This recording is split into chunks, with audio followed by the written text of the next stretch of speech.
Do you want to start a business but have no idea what to sell or how exactly to go about selling it? Or do you already know what you want to sell but just aren't sure what the best time is to start? Sometimes all you need is a little advice, some encouragement, and sometimes even a little kick in the pants, which is exactly what I'm going to give you in this video. A little bit of all three. Let's get back to the basics and decide what, how, and when you're going to start selling. Let's start with the what. What do you want to sell? Okay, so you know you want to make money. That's a given, right? And most likely you know you want to do business online, or at least in part. And how exactly do you decide what you want to sell? Start by thinking about a common problem that you want to solve. Chances are this is something you or someone you know has struggled with. For example, helping business owners use social media so they actually make money from it. Maybe helping pet owners train their dog quickly and easily without having to hire an expensive trainer. That's a problem, right? It needs a solution. Helping moms get their kids to listen without having to yell, threaten, or bribe. Or helping homeowners find the supplies they need to renovate their kitchen without having to go to 5 different stores. So you see the common denominator here? There's problems that your person has that you can solve and they're willing to pay for. I promise if you can decide what problem you want to help others solve, the rest will fall into place. For instance, based on the examples that I just shared, maybe you could offer social media management services for small business owners, or create an online dog training course, or offer parent coaching services, or start an online store that sells everything you need for kitchen renovations. The next big question is, how are you going to sell your products or services? When deciding on the service you can offer, I recommend asking yourself one very, very important question. What is the biggest problem that I can help my customers solve? If you can truly solve this problem, then you have a tremendous edge already in your business, and your chances of success are going to be astronomically higher. You're going to want to register a domain name as soon as you have decided on the service that you want to offer. Most people go for .coms, missing out on the opportunity that .online presents. Domain names on .com are in many cases not available, or at least the ones we want. You'll most likely have to compromise by adding a hyphen, changing the spelling, or in some cases changing the name altogether because the name that you originally chose is simply not available. Not only are the chances of getting your desired domain name on .online high, but it'll also give you a domain name that's meaningful. You're telling the world that you're online. It's brandable and it's global because so many people understand the term online. It's universally understood in 25 languages. When registering a domain name, I highly recommend considering the .online extension. Now let's switch gears and talk about products for a second. For many entrepreneurs, the allure of having an e-commerce site is undeniable. There's lower overhead, lower startup cost, and lower risk in most scenarios.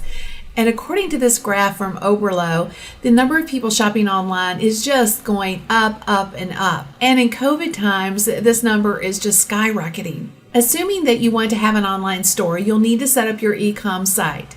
Don't worry, it's a lot easier than you think. There's so many wonderful tools out there these days like Shopify or WooCommerce that allow you to get your store up and running in no time at all. A weekend and you could be up and operational, again, depending on how many products you have.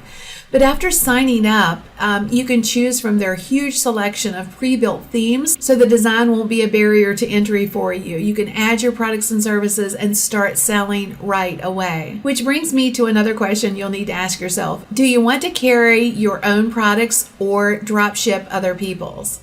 If you're not familiar with dropshipping, it simply means you sell products on your site, but another company handles everything, from inventory all the way to shipping. All you have to do is collect the money. And there are so many amazing companies out there that do dropshipping. Companies like Printful, Custom Cat, and Lulu Express, just to name a few. Another option, if you don't want to carry your own inventory, is to become an affiliate for other companies. This means you can promote products or services on your website and then receive a commission every time someone buys one via your affiliate link.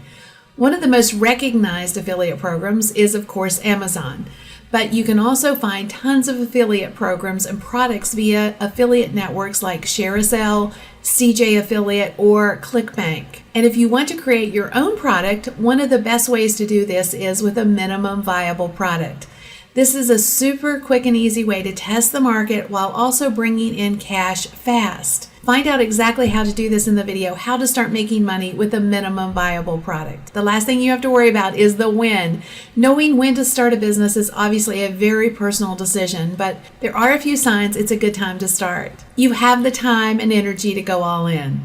Consistency is going to be key, especially when you're just starting out. Do you have the physical, mental, and emotional resources to commit to running a business right now? You have to consider this before you get started. And you're going to need some money to invest. Any way you look at it, you're going to need some capital to start your business. Even if it's only the cost of setting up a website, make sure you know exactly what your costs will be and that you will have access to those funds before you get started. You also want to make sure that there's a market for your products or services. This is where it helps to do surveys, interviews, and competitive research.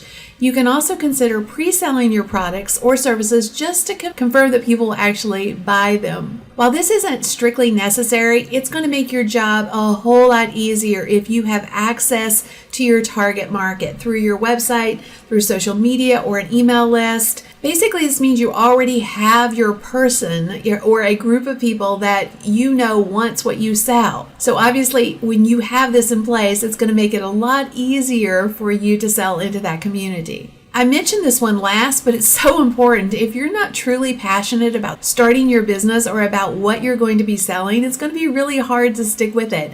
And more importantly, it's going to be really hard for other people to feel that excitement and really key in on your brand and what you're offering. Ask yourself, is this something I'll be excited about for at least a couple of years?